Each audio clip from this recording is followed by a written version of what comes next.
la différence. Voilà, c'était une question posée. Est-ce que j'ai répondu à la première question? Je ne sais pas. Hein. Non, peut-être pas. C'est parce qu'il y en avait tellement en même temps. Si, ah bon. Voilà. Monsieur, on a bien compris. Oui, enfin, moi, je n'ai pas spécialement vu le spectacle comme concentré sur la relation dans le couple. Hein. Oui, oui, d'accord.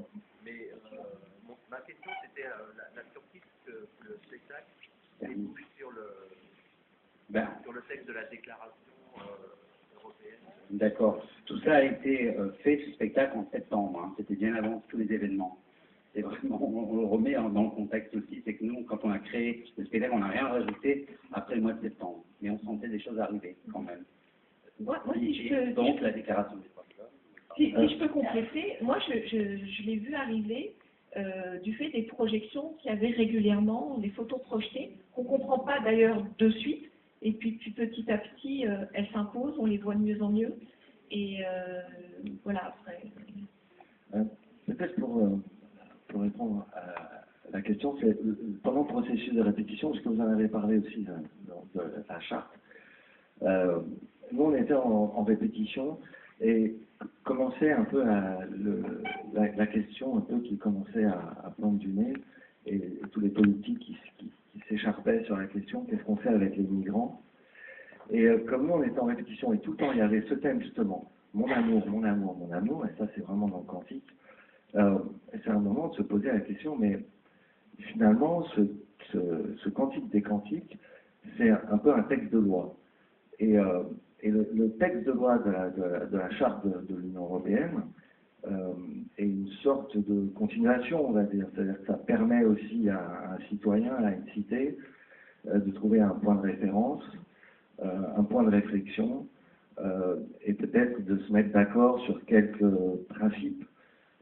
Donc c'est vrai qu'à un moment, c'est venu ce texte comme quelque chose d'assez, une parole essentielle.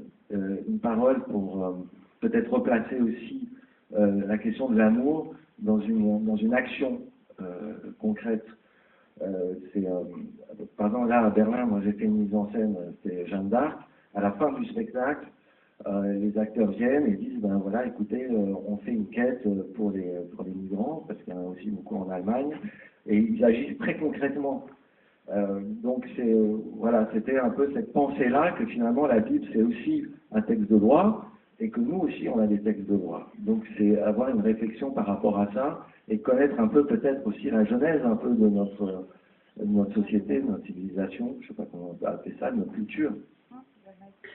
Il y avait une deuxième question de monsieur que je trouvais intéressante. Alors là on est très sur la mise en scène et la chorégraphie. C'est la scène du crachat, voilà. D'accord.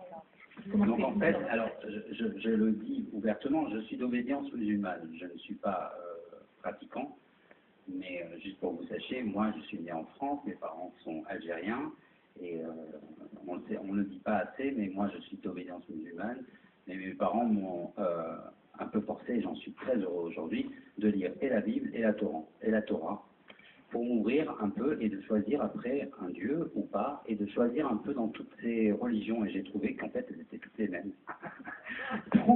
donc voilà, j'ai trouvé ça assez beau, et moi je parle de musulmans parce que je viens d'un pays qui est le Maghreb, donc l'Algérie, le Maroc, la Tunisie, c'est la même chose, où les homosexuels, finalement, il y a une très grande hypocrisie par rapport à l'homosexualité, c'est-à-dire qu'on s'en sert bien, et qu'on leur crache dessus toute la journée.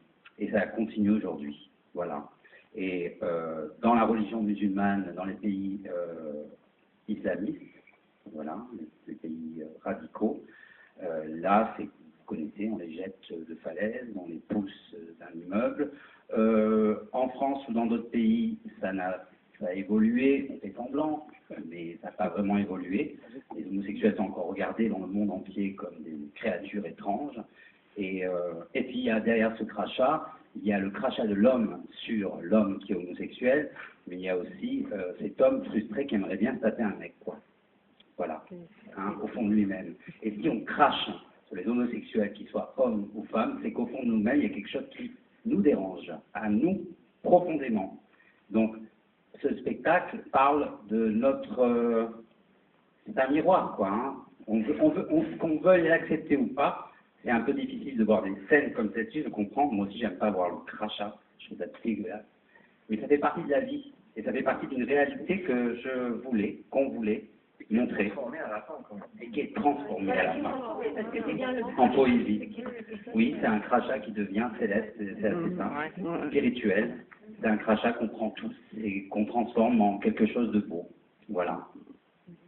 Je suis très contente de t'entendre dire ça et de parler de cette culture musulmane. Moi, je suis de culture judéo-chrétienne, toi tu viens du Maghreb, moi de l'Europe centrale. Oui. Et on se retrouve tous là, ce soir, à parler d'amour, de religion et de politique. Oui. Et j'ai l'impression qu'aujourd'hui, on le fait de moins en moins souvent. Oui. J'ai lu beaucoup de critiques sur son spectacle et personne n'en parle. Oui, c'est fou. Parce que ça dérange. C'est fou, ouais. Ça dérange, on vient voir un spectacle de danse avec des comédiennes, un metteur en scène, avec donc un mélange de théâtre et de danse, mais qui est avant tout un spectacle de danse, parce que c'est au travers du mouvement, même les comédiennes, comme vous le voyez, sont aussi danseuses, dansent. Et surtout quand les gens connaissent mon travail, ils ont l'habitude de voir un spectacle où il n'y a que de la danse, et puis voilà, j'ai jamais, et c'est parce que je travaille avec un metteur en scène cette fois-ci, et que je suis ravi d'avoir travaillé avec Michael Serre, c'est que ça fait aller un peu plus loin que juste une sorte d'abstraction. On rentre dans des choses concrètes d'un coup. Quand on voit la scène d'un viol, vous n'avez pas encore posé la question, mais je vais peut-être répondre avant. Dans le cantique, il y a un viol. La Soulamite se fait violer.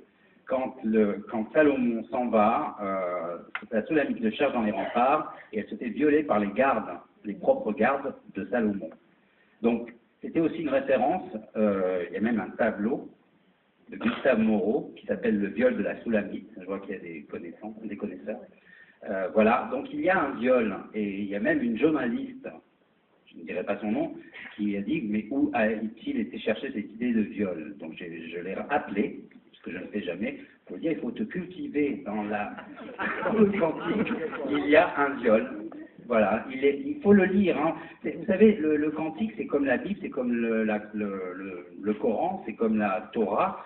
On peut lire brutalement les choses comme ça, mais si on ne va pas voir derrière, on ne comprend pas vraiment, parce que c'est tellement plein de métaphores, c'est tellement plein d'images, que même à notre époque, de lire, finalement, Michael, de lire le cantique, premier abord, excusez-moi, c'est un peu cucu, quoi, bon. Et nous, ce qu'on a été chercher, c'est qu'est-ce qu'il y a derrière et qu'est-ce qu'on va pouvoir, en tant qu'artiste, justement, à partir de quoi on va pouvoir créer. Donc on crée par rapport à des choses qu'on ne voit pas. Et c'est notre rôle, en fait, de montrer ce qui ne se voit pas. Voilà. Vous avez des questions, monsieur? Oui, pourquoi l'affiche? Pourquoi l'affiche? Quelle affiche? L'affiche du spectacle. Ah bah oui. Ah bah oui, monsieur, vous avez raison. Le cantique des cantiques, pour moi, c'était d'abord ça. C'était d'abord du nu, Non, c'est quoi? Le corps humain. Le corps humain, oui. L'amour. L'amour. Ah d'accord, je ne comptais pas. Pardon. Oui, c'est l'amour. L'affiche, en fait, elle a été faite juste avant le spectacle. C'est l'histoire de communication. Je n'avais pas fait le spectacle. Voilà, donc je me suis dit, bon, amour, voilà. On a choisi une photo un peu pudique, mais nue. D'ailleurs, c'est mon épouse et moi-même. On s'est sacrifié pour de faire cette photo, mais c'était avant que le spectacle soit créé, en effet. Vous savez, des fois, il y a une demande pour faire des programmes, ça me paraissait... Voilà, on peut applaudir, ils sont tous dans un coin comme d'habitude. Ah ouais. Bravo.